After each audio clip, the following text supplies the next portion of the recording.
നമസ്കാരം. ഡോക്ടർ ലൈവിലേക്ക് സ്വാഗതം. കേരളത്തിൽ ഹൃദ്രോഗികളുടെ നിരക്കുകൾ ഉയർന്നുകൊണ്ടിരിക്കുകയാണ്. എന്നാൽ പലപ്പോഴും നമ്മൾ ഹൃദ്രോഗത്തെ പ്രായപൂർത്തിയായവർക്ക് മാത്രം വരുന്ന അല്ലെങ്കിൽ വയസ്സായവരിലൊക്കെ കാണുന്ന ഒരു അസുഖം എന്ന നിലയിലാണ് കാണാറ്.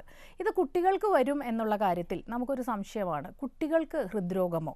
അതുതന്നെയാണ് ഇന്നത്തെ ഡോക്ടർ ലൈവിലൂടെ കുട്ടികളിൽ ഉണ്ടാകുന്ന ഹൃദയാരോഗ്യ പ്രശ്നങ്ങളും അവയ്ക്കുള്ള പ്രതിവിധികളും. നിങ്ങളോട് സംസാരിക്കുന്നത് എറണാകുളം ലിസി ആശുപത്രിയിലെ പീഡിയാട്രിക് കാർഡിയാക് സർജനായ ഡോക്ടർ തോമസ് മാത്യു. നമസ്കാരം ഡോക്ടർ. അതേ ചോദ്യം തന്നെ, കുട്ടികളിൽ ഹൃദ്രോഗമോ?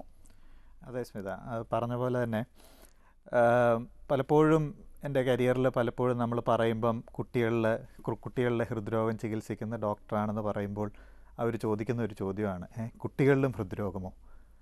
അത് മുതിർന്നവരിൽ വരുന്നത് എന്തുകൊണ്ട് ഇപ്പോഴും കുട്ടികളിൽ വരുന്നു? അപ്പോൾ അത് കാര്യമായിട്ട് മനസ്സിലാക്കേണ്ടത് എന്നാന്ന് വെച്ച് കഴിഞ്ഞാൽ, മുതിർന്നവരിൽ വരുന്ന രോഗമല്ല കുട്ടികളിൽ വരുന്നത്. മുതിർന്നവരിൽ വരുന്നത് അവരുടെ രക്തക്കുഴലിലുണ്ടാകുന്ന ചുരുക്കം അല്ലെങ്കിൽ വാൽവുകളിലുണ്ടാകുന്ന ചുരുക്കം മൂലം ഉണ്ടാകുന്ന അസുഖങ്ങളാണ്. പക്ഷേ കുട്ടികളിലുണ്ടാകുന്നത് ജന്മന അവരുടെ അമ്മയുടെ വയറ്റിൽ കിടക്കുമ്പോൾ ഉണ്ടാകുന്ന ചില ഹൃദയത്തിൻ്റെ ഡെവലപ്മെൻറ്റിലുണ്ടാകുന്ന പാളിച്ച കൊണ്ടുണ്ടാകുന്ന അസുഖങ്ങളാണ് ഈ കുട്ടികളിൽ കാണുന്ന ഹൃദ്രോഗങ്ങൾ. ഓക്കെ. പലപ്പോഴും നമ്മൾ പ്രഗ്നൻസിയിൽ തന്നെ ഒരുപാട് ടെസ്റ്റുകളൊക്കെ ഉണ്ടല്ലോ. ഇപ്പോൾ ചിലയിടത്തൊക്കെ നമ്മൾ പറഞ്ഞു കേട്ടിട്ടുണ്ട്, കുഞ്ഞിന് ഹൃദയമിടിപ്പ് ഉണ്ടായിരുന്നില്ല, എന്തോ പ്രശ്നമുണ്ട്, അപ്പോൾ ആദ്യത്തെ 1-2 മാസത്തിൽ തന്നെ ഡിറ്റക്റ്റ് ചെയ്ത് കഴിയുമ്പോൾ അത് നീട്ടിക്കൊണ്ടുപോകണ്ട എന്ന് ഡോക്ടർമാർ പറയുന്ന ഒരവസ്ഥയൊക്കെ ഉണ്ട്. ഇമോഷണലായിട്ട് ചിന്തിക്കുന്നതിനേക്കാൾ അപ്പുറത്ത് പ്രായോഗികമായിട്ട് ചിന്തിക്കുമ്പോൾ അത് കണ്ടിന്യൂ ചെയ്യേണ്ട എന്ന് അഡ്വൈസ് ചെയ്യുന്ന ഡോക്ടേഴ്സ് ഉണ്ട്. പക്ഷെ പലപ്പോഴും കണ്ടുവരുന്നത്, എന്തിനാണ് ഇത്രയേറെ ടെസ്റ്റുകൾ, എന്തിനാണ് ഇങ്ങനെയൊക്കെ സ്കാനിങ്ങിന് പോകേണ്ടതിൻ്റെ ആവശ്യകത? പണ്ടൊക്കെ എൻ്റെ അമ്മയോ അച്ഛനോ ഒന്നും ഇതിനൊന്നും പോയിട്ടില്ല, എന്തിനാണ് ഇത്തരം ടെസ്റ്റുകൾ എന്നുള്ളത്? അതെ, അതിപ്പം അൾട്രാസൗണ്ട് സ്കാൻ വന്നതോടുകൂടി നമുക്ക് ഈ ഹൃദയത്തിൻ്റെ വളരെ കോംപ്ലിക്കേറ്റഡ് ആയിട്ടുള്ളതും വളരെ സിമ്പിളായിട്ടുള്ള ഡിസീസസും കണ്ടുപിടിക്കാം. അപ്പം ഞാൻ അങ്ങോട്ടൊരു ചോദ്യം ചോദിക്കട്ടെ, ഈ ആദ്യമായിട്ട് പ്രവർത്തിക്കുന്ന ഓർഗൻ കുഞ്ഞിലേതാണെന്നറിയുമോ? അറിയില്ല. ഹൃദയം തന്നെയാണ്. 21ാമത്തെ ദിവസത്തിൽ ഹൃദയം ഇടിച്ചു തുടങ്ങും. അപ്പോൾ ഈ ഹൃദയം ഇടിച്ചു തുടങ്ങുമ്പോൾ അത് ആ സമയത്ത് വെറും ഒരു ട്യൂബാണ്, വെറും ഒരു കുഴലാണ്. അത് 21 മുതൽ 40 ദിവസം വരെ ആ കുഴൽ വളയുകയും തിരിയുകയും മടങ്ങി ഒടിഞ്ഞ് അതൊരു 4 അറയും 4 വാൽവും 8 കണക്ഷനുമുള്ള ഒരു ഹാർട്ട് ആയി മാറുകയാണ് ചെയ്യുന്നത് ഈ ഒരു 2 ആഴ്ച കൊണ്ട്. അതിൽ എന്തെങ്കിലും പാളിച്ച സംഭവിച്ചു കഴിഞ്ഞാലാണ് ഈ രോഗമുണ്ടാകുന്നത്. അപ്പോൾ അത് കണ്ടുപിടിക്കാൻ 20ാമത്തെ ആഴ്ചയിൽ, അമ്മ ഗർഭിണിയായിരിക്കുമ്പോൾ 20ാമത്തെ ആഴ്ചയിൽ ഒരു സ്കാൻ ചെയ്ത് അത് വളരെ കെയർഫുള്ളായിട്ട് നോക്കിക്കഴിഞ്ഞാൽ പലവരിലും ഈ ഹൃദ്രോഗം കണ്ടുപിടിക്കാം.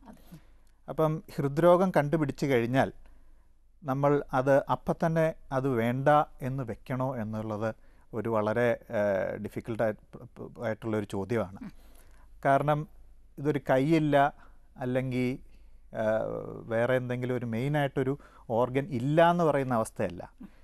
ഇത് ഇങ്ങനെ അസുഖം കണ്ടുപിടിച്ച ഒരു കുട്ടി ജനിച്ചാൽ ചികിത്സയുള്ള ഒരു രോഗമാണ്. അപ്പോൾ അതുകൊണ്ട് നമ്മൾ പലപ്പോഴും എന്നോട് എൻ്റെ സുഹൃത്തുക്കളായ റേഡിയോളജിസ്റ്റ് പറയാറുണ്ട്, അവർ പലപ്പോഴും പേടിച്ചാണ് പറയാറുള്ളത്, അതായത് കുട്ടിക്ക് ഹൃദ്രോഗമുണ്ടെന്നുള്ളത്. കാരണം ചിലപ്പോൾ അങ്ങനെ പറഞ്ഞു കഴിഞ്ഞാൽ അവരൊരു പക്ഷേ പ്രഗ്നൻസി നിർത്താനുള്ള ഒരു ടെൻഡൻസി വരും. കാരണം ഇതിന് ചികിത്സ ഇല്ലാത്ത ഒരു അവസ്ഥയാണെങ്കിൽ കുഴപ്പമില്ല, നമുക്ക് നിർത്താം, ഒരു ഇതുണ്ട്. പക്ഷേ എന്തുകൊണ്ടും ഇങ്ങനെ ടെസ്റ്റുകൾ ചെയ്യുന്നതാണ് നല്ലത്. കാരണം പലപ്പോഴും നമുക്ക് വളരെ സീരിയസ് ആയിട്ടും മുമ്പോട്ട് പോയാൽ ചികിത്സ ഇല്ലാത്ത വൈകല്യങ്ങൾ കണ്ടുപിടിക്കാം. അതുകൊണ്ട് 20ാം വയസ്സിൽ 20ാം ആഴ്ചയിൽ 20 വീക്സ്, അതായത് 5th മന്തിൽ 5 മാസം ഒരു അൾട്രാസൗണ്ട് അനോമലി സ്കാൻ എന്നാണ് അതിന് പറയുക, അത് ചെയ്യണം. ഓക്കെ ഡോക്ടർ, ഇതോടൊപ്പം തന്നെ ഡോക്ടർ പറഞ്ഞൊരു കാര്യം, കുഞ്ഞുങ്ങളിൽ പ്രഗ്നൻസിയിൽ ഉണ്ടാകുന്നതായ പ്രശ്നങ്ങൾ കാണുന്നു. ഏതെല്ലാം തരത്തിലുള്ള ഹൃദയാരോഗ്യ പ്രശ്നങ്ങളാണ് നമ്മൾ കുഞ്ഞുങ്ങളിൽ സാധാരണയായി കാണുന്നത്?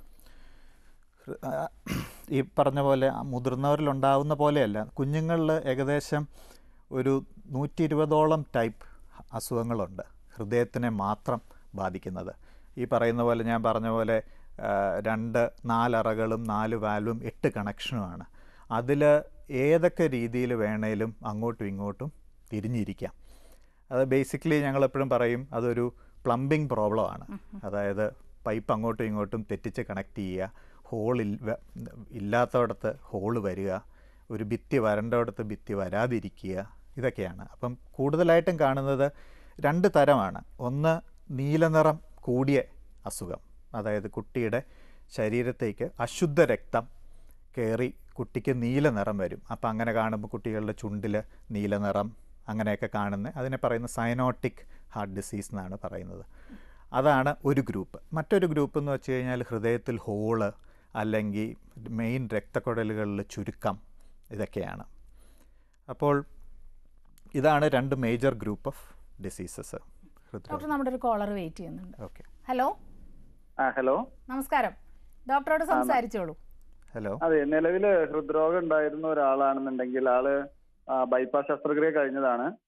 അപ്പൊ അവർക്കുണ്ടാവുന്ന കുട്ടികൾക്ക് ഇതുപോലെ ഹൃദ്രോഗം ഉണ്ടാവാനുള്ള ചാൻസ് ഉണ്ടോ? ഇല്ല, ഒരിക്കലും ഉണ്ടാവാനുള്ള സാധ്യതയില്ല. അതും മുതിർന്നവരിൽ വരുന്ന ഹൃദ്രോഗം കുഞ്ഞുങ്ങളിലേക്ക് വരില്ല. അത് രണ്ടും ഞാൻ പറയും ആനയും ആടും തമ്മിലുള്ള വ്യത്യാസമുണ്ട്. രണ്ടും ഒരിക്കലും അത് പകരുന്ന ഒരു ഇൻഹെറിറ്റഡ് ആയിട്ടുള്ള ഒരു അസുഖമല്ല. ഇപ്പോൾ പലപ്പോഴും ഇതേ ചോദ്യം ഞങ്ങളോട് കുട്ടികളുടെ മാതാപിതാക്കൾ ചോദിക്കാറുള്ളതാണ്.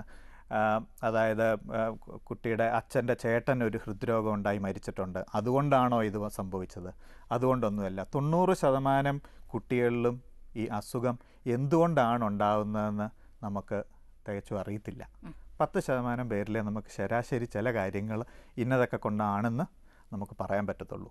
ഓക്കെ, മറ്റൊരു കോളിലേക്ക് പോകാം ഡോക്ടർ. ഓക്കെ. ഹലോ. ഹലോ, നമസ്കാരം. ഡോക്ടറോട് ചോദിച്ചോളൂ, എന്താണ് സംശയം?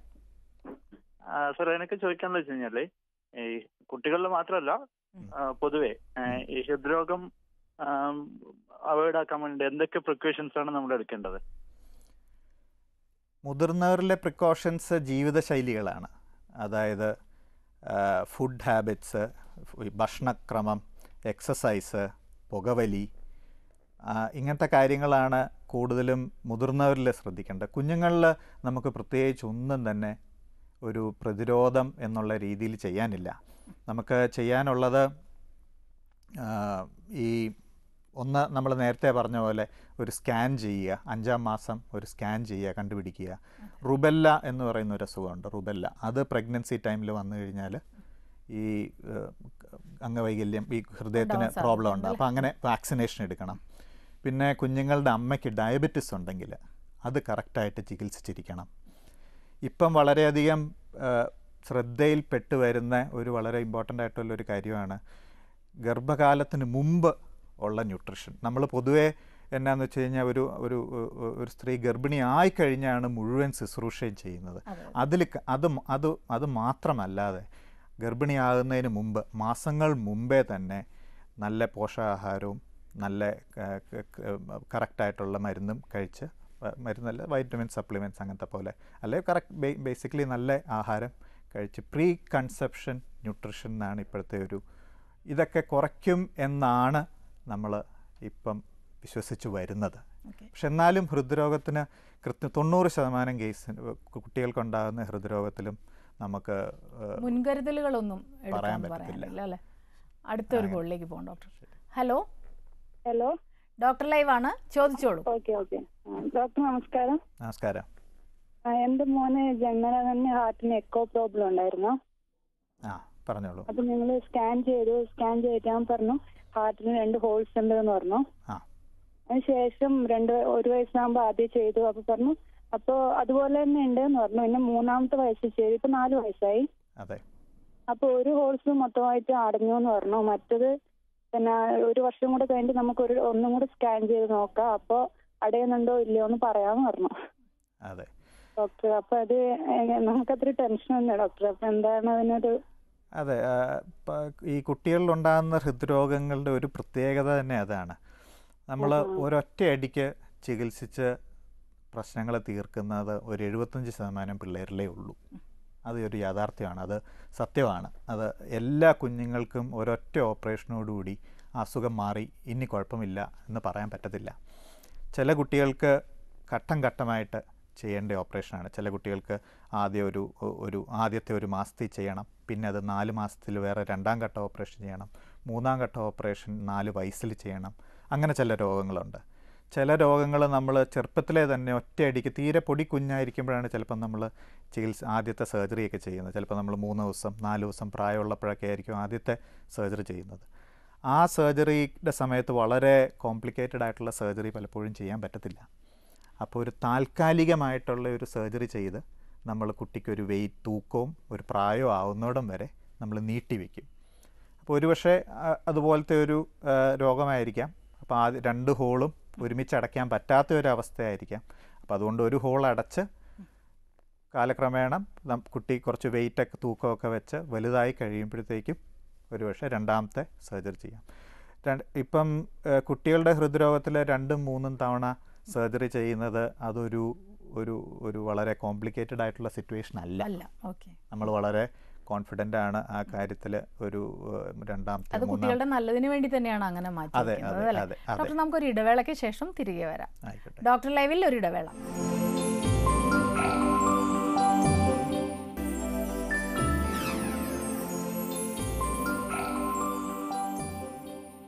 ഡോക്ടർ ലൈവ് തുടരുന്നു. ഒരു കോളർ വെയിറ്റ് ചെയ്യുന്നുണ്ട്. Doctor hello. ഡോക്ടർ ലൈവ് ആണ്, സംസാരിച്ചോളൂ. നമസ്കാരം സാറേ. നമസ്കാരം സാറേ, എന്റെ മോന് ഇപ്പൊ 3 വയസ്സായിട്ടുണ്ട്. പറഞ്ഞോളൂ. 1.5 വയസ്സിൽ നമ്മളൊന്ന് എക്കോ ചെയ്ത് നോക്കിയപ്പോ അവനൊരു ASD ഡിസ്ക്ലോഷർ, ASDC അത് കണ്ടുപിടിച്ചു. അതൊരു ഒരു അറയിലൊരു ഹോള്. അപ്പൊ നമ്മളിപ്പോ ഇത് ചിത്ര ഹോസ്പിറ്റലിൽ കാണിച്ചായിരുന്നു. അവർ പറഞ്ഞത് ഓപ്പറേഷൻ ചെയ്യണം. അത് 1 വർഷം കഴിഞ്ഞ് നമ്മൾ വീണ്ടും ചെക്കപ്പ് ചെയ്ത് കഴിഞ്ഞപ്പോൾ ഒരു മാറ്റവും ഇല്ല, ചേഞ്ച് ഒന്നും വന്നിട്ടില്ല ഹോളിന്. അപ്പൊ അത് നമ്മൾ ഓപ്പറേഷൻ ഒരു ക്ലിപ്പിട്ട് പിടിപ്പിക്കുവാന്നാ പറഞ്ഞത്. അപ്പൊ അത് നമ്മൾ ഭാവിയിലേക്ക് അവന് വല്ല ബുദ്ധിമുട്ട് വരുമോ, അത് കഴിഞ്ഞിട്ട് വല്ല നമ്മളിപ്പോ വീണ്ടും എന്തെങ്കിലും ഇതേപോലെ വല്ലതും വരുമോ എന്ന് അറിയാൻ വേണ്ടിയായിരുന്നു. ശരി, പറഞ്ഞുതരാം. അത് ഭാവിയിലേക്ക് ഒരു കുഴപ്പം ഉണ്ടാകത്തില്ല ഒരിക്കൽ. ഈ ഇപ്പോൾ ASD എന്ന് പറയുന്ന ഇതാണ് ഏറ്റവും സിമ്പിളായിട്ടുള്ള കുട്ടികളിലുണ്ടാകുന്ന ഹൃദ്രോഗങ്ങളിൽ ഏറ്റവും സിമ്പിളായിട്ടുള്ള രോഗമാണ് ഈ ASD. എന്താണ് ASD? ഏട്രിയൽ സെപ്റ്റൽ ഡിഫക്റ്റ് എന്നാണ്. ഏട്രിയൽ സെപ്റ്റൽ ഡിഫക്റ്റ് അത് 2 അറകളിൽ തമ്മിലുള്ള ഒരു ഹോളാണ്.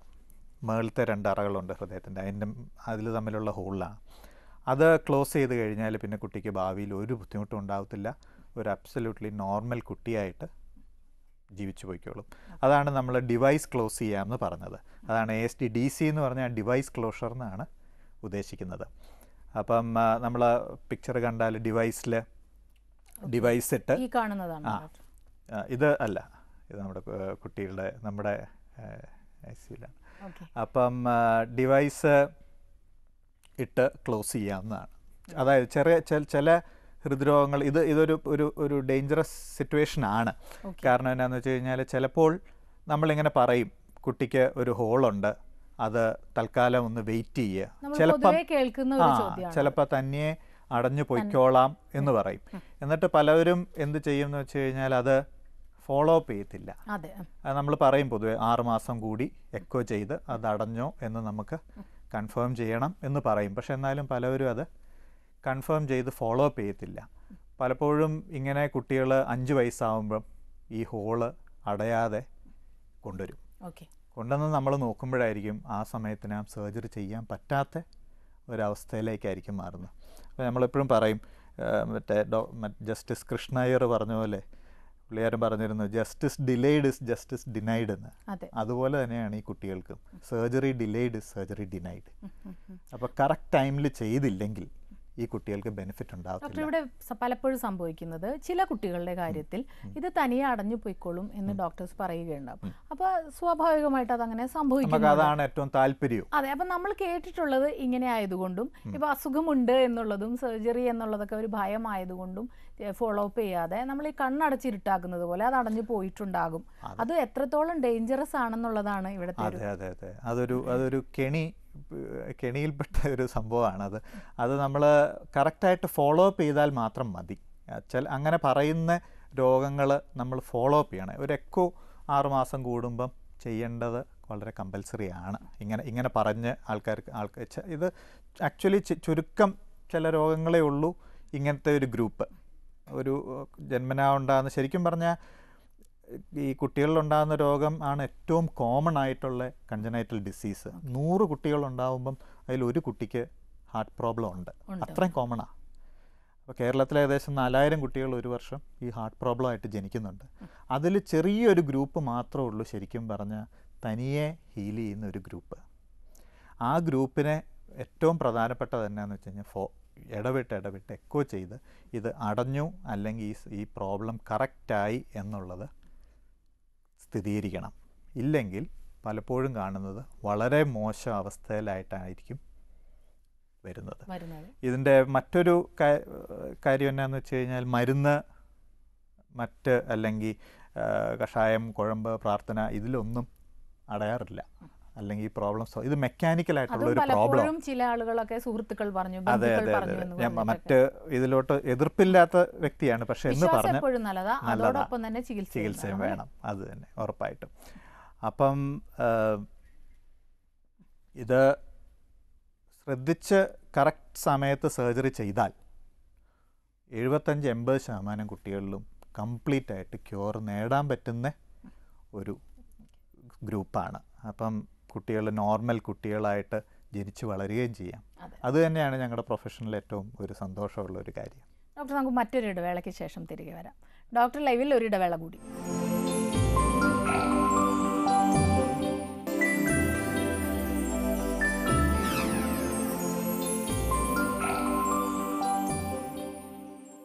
ഡോക്ടർ ലൈവ് തുടരുന്നു. ഒരു കോളർ കൂടെ ഉണ്ട്. Doctor hello. നമസ്കാരം. ചോദിച്ചോളൂ ഡോക്ടറോട്. ഞാൻ കൊല്ലത്തുനിന്ന് വിളിക്കുകയാണേ. പറഞ്ഞോളൂ. ഡോക്ടറെ, ജനിക്ക് 6 മാസം കഴിഞ്ഞപ്പോ ഇങ്ങനെ ഹാർട്ടിനൊരു കംപ്ലൈന്റ് ഉണ്ട്, ഹോളാന്ന് പറഞ്ഞായിരുന്നു. അങ്ങനെ 1 വയസ്സിനകം സർജറി കഴിഞ്ഞു. ഇപ്പോ 2 വയസ്സാകാൻ പോകുന്നു. ഭാവിയിൽ വല്ല പ്രശ്നം ഉണ്ടാവും ഇനി ഇതിനെ സംബന്ധിച്ചെന്നറിയാനാ? ഇല്ല, മിക്കവാറും ഒരു 99% ഇതിലും ഭാവിയിൽ കുഴപ്പമൊന്നും ഉണ്ടാവാൻ സാധ്യതയില്ല. ഒരു സിമ്പിളായിട്ടുള്ളൊരു ഹോളായിരുന്നെങ്കിൽ അത് അടച്ചു കഴിഞ്ഞാൽ ഇനി നോർമലായിട്ടൊരു കുട്ടിയെ പോലെ വളർന്നോളും. പക്ഷേ എന്നാലും ഹോസ്പിറ്റലിൽ നിന്ന് പറഞ്ഞിരിക്കുന്ന പോലെ എല്ലാ വർഷം ഫോളോ അപ്പിന് ചെന്നിരിക്കണം. ഏകദേശം ഒരു 5 വയസ്സ് വരെ ചെന്നിരിക്കണം. അത് കഴിഞ്ഞ് പിന്നെ ഒരു പക്ഷേ എല്ലാ 3 വർഷം കൂടുമ്പോൾ ഒന്ന് പോയി എക്കോ ചെയ്യേണ്ടി വരും. അല്ലെങ്കിൽ കംപ്ലീറ്റ്ലി ക്യൂർഡ് ആണെന്ന് കൂട്ടിയാൽ മതി. ശസ്ത്രക്രിയ എന്ന് കേൾക്കുമ്പോൾ തന്നെ വലിയ പേടിയാണ് എല്ലാവർക്കും. ഇത് കഴിഞ്ഞാൽ ഒരുപാട് ഹോസ്പിറ്റലിൽ കയറി ഇറങ്ങേണ്ടി വരും എന്നൊക്കെ ഉള്ളൊരു ധാരണ. ഇപ്പം ഇതേ ചോദ്യം തന്നെ പലരും, ഇത് കഴിഞ്ഞാൽ എന്തെങ്കിലും പ്രശ്നമുണ്ടാകുമോ? ശസ്ത്രക്രിയയുടെ ഒരു പ്രാധാന്യം, അത് ചെയ്യേണ്ടതിൻ്റെ ആവശ്യകത. ശസ്ത്രക്രിയ തന്നെയാണ് ഈ ഒരു 80% ആയിട്ട് ഒരു 80% ഹാർട്ട് ഡിസീസിൻ്റെയും ക്യൂറ് ശസ്ത്രക്രിയ തന്നെയാണ്. അത് ചെയ്തു കഴിഞ്ഞാൽ ഈ പറയുന്ന പോലെ കുട്ടികളിൽ ഒരു 75% പേർക്ക് അത് ആ ഒരൊറ്റ സർജറിയിൽ അങ്ങ് തീരും. പിന്നെ അത് കഴിഞ്ഞാൽ നോർമലായിരിക്കും. അവർ ഇടയ്ക്കൊന്ന് ഫോളോ അപ്പ് ചെയ്യണം എന്നുള്ളതേ ഉള്ളൂ, ഒരു എക്കോ ചെയ്യാൻ ചെല്ലണം എന്നുള്ളതേ ഉള്ളൂ. പക്ഷേ ബാക്കി ഒരു 25% പേരിൽ ഈ ഒറ്റ സർജറിയിൽ തീരത്തില്ല. പലപ്പോഴും 2-3 തവണ സർജറി ഘട്ടം ഘട്ടമായിട്ട് ചെയ്യേണ്ടി വരും എന്നുള്ളത് സത്യമാണ്. കേരളത്തിലെ ഒരു അവസ്ഥ പറയുമ്പോൾ ഇത്ര പെർസെൻറ്റേജ് ഉണ്ടെന്നൊക്കെ കേൾക്കുമ്പോൾ പലപ്പോഴും നമ്മൾ പല അസുഖങ്ങളുടെ കാര്യത്തിലുള്ള ഒരു കൺക്ലൂഷൻ, ഇപ്പോൾ പുതിയ തലമുറയിൽ ഇത് കൂടി വരികയാണ് പല കാരണങ്ങൾ കൊണ്ട്. അപ്പോൾ കുട്ടികളിലെ ഈ ഹൃദ്രോഗവും നമ്മൾ വിചാരിക്കുന്നത് ഇപ്പോൾ കൂടി വരുന്നു എന്നുള്ളൊരു ധാരണയാണ്. യഥാർത്ഥത്തിൽ ഇത് കൂടുന്നതാണോ അതോ ടെക്നോളജി ഡെവലപ്പ് ആയതുകൊണ്ടുള്ള ഒരു? ശരിക്കും ഇത് കൂടുന്നില്ല. പറഞ്ഞ പോലെ തന്നെ ഈ കൂടുതലായിട്ട് പിക്കപ്പ് ചെയ്യുന്നത് കൊണ്ടാണ് ഈ പറയുന്ന അസുഖങ്ങൾ ശ്രദ്ധയിൽപ്പെടുന്നത്.